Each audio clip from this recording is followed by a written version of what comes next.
R is the refractive index of rarer medium. Let mu d be the refractive index of the denser medium. And here it is normal. How the ray is incident?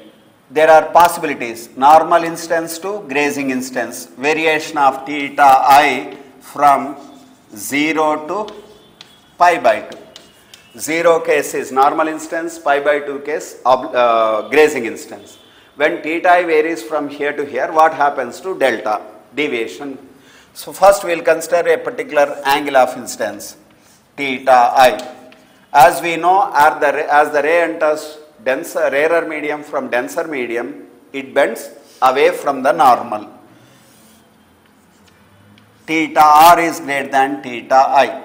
So corresponding to first ray deviation. What is the deviation produced? In the absence of the second medium, ray would have continued in the original direction like this, but because of the presence of second medium, ray is bending like this, and this is the deviation produced. When compared to the earlier situation, deviation now will be clockwise. Earlier it was anti-clockwise, now it is clockwise deviation. Deviation in the other direction. How much is the deviation produced? From the diagram we can make out delta is the deviation.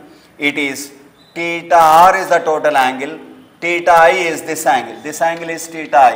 Therefore, delta is theta R minus theta I. But Snell's law of refraction between these two media, we can write mu d sin theta I, sine of the angle of instance into refractive index of that medium is equal to refractive index of the next medium, that is rarer medium, into sine of angle of refraction. From this, theta R comes out to be sine inverse theta mu d by mu R sine theta I. So from this Snell's law, angle of deviation is sine inverse mu d by mu R sine theta I. Substituting in this case, deviation produced is sine inverse in terms of theta I we want to write mu d by mu R sine theta I minus theta I. So this is variation of angle of deviation with angle of instance when light ray traveling from denser to rarer medium. So what is going to happen now? First, before we plot the graph, we will analyze the situation here. When I increase the angle of instance to some other value, second ray, I can find that the deviation angle is more and refraction angle is more. The refracted ray may be going like this. This may be possible. Okay, this is refracted. Means when I increase the angle of instance from theta I1 to theta I2, here this is theta I2, this is theta I1. Refraction angle is now becoming 90 degree.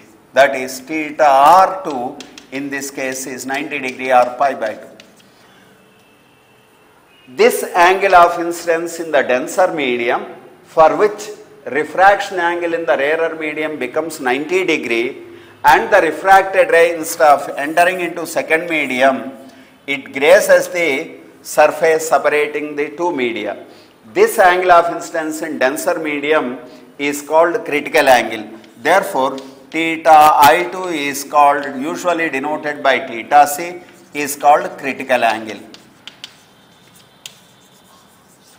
Okay. What is criticality here? What is happening is, at that angle of incidence, light ray entering denser rarer medium at this angle of incidence, instead of entering into second medium, it is going to just graze the surface separating the two media. Means refraction angle in this case becomes 90 degree. What is the criticality here? Now we will see, if you slightly increase the angle, just slightly above this angle, theta C plus, then what we observe is light ray instead of entering into second medium, just reflecting and obeying ordinary laws of reflection. So this is going to be theta C, this is also going to be theta C. That phenomena, what we call it as total internal reflection phenomena. Why it is called total internal reflection phenomena? Earlier case also, when we have considered the incident ray at an angle theta I, we considered only refracted ray. Careful observation tells us that the ray incident here simply cannot completely refract, partly it undergo reflection. Means whenever light ray entering from denser to rarer medium or rarer to denser medium at the boundary, not only refraction, simultaneously reflection also takes place. This reflection is partial reflection.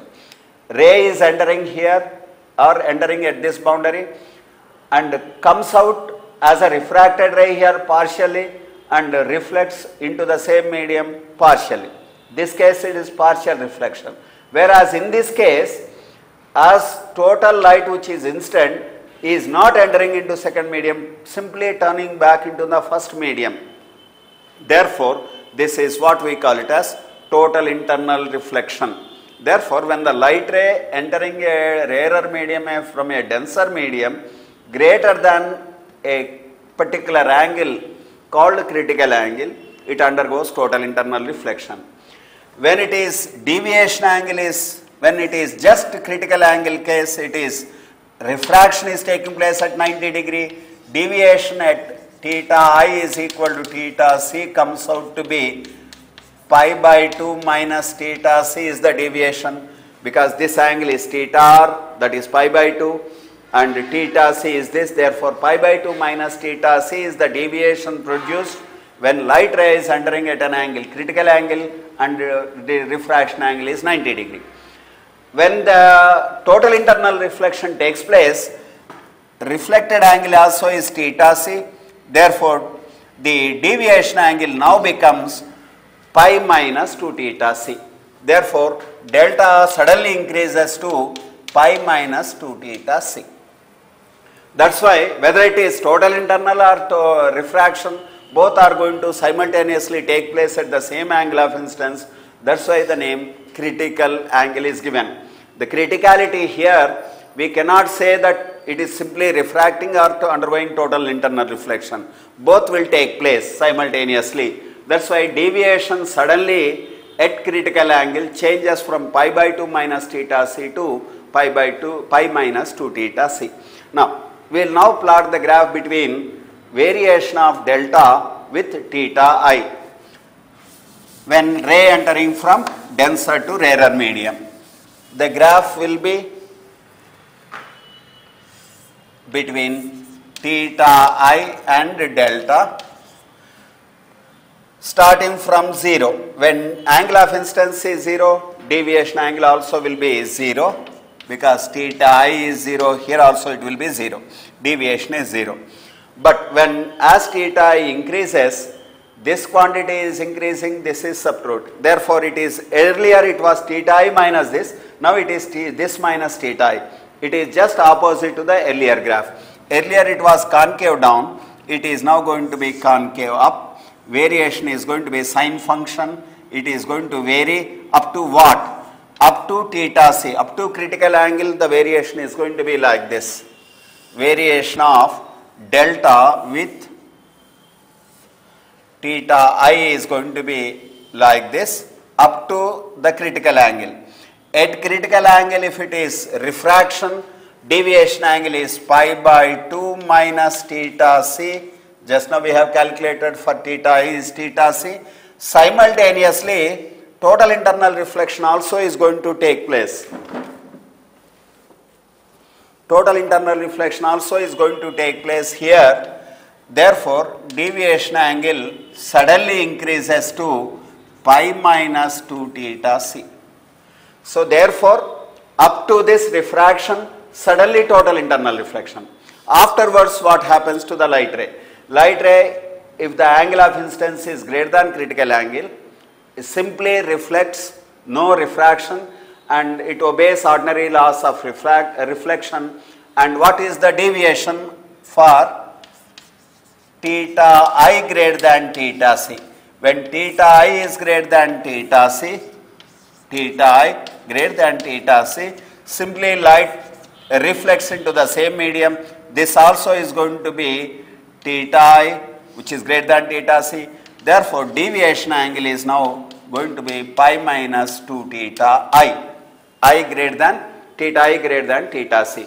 Therefore, deviation angle produced is, for theta I greater than theta c, deviation angle produced is going to be pi minus 2 theta I. So, what is the graphical representation for variation of delta with theta I greater than theta c? Means beyond theta c, what is the variation? Y is equal to c minus mx form. So, it is a linear graph with negative slope of 2 units and this. Therefore, we can write this graph as a straight line with a slope, negative slope 2. This slope is 2, negative slope, and up to what value the variation is going to be.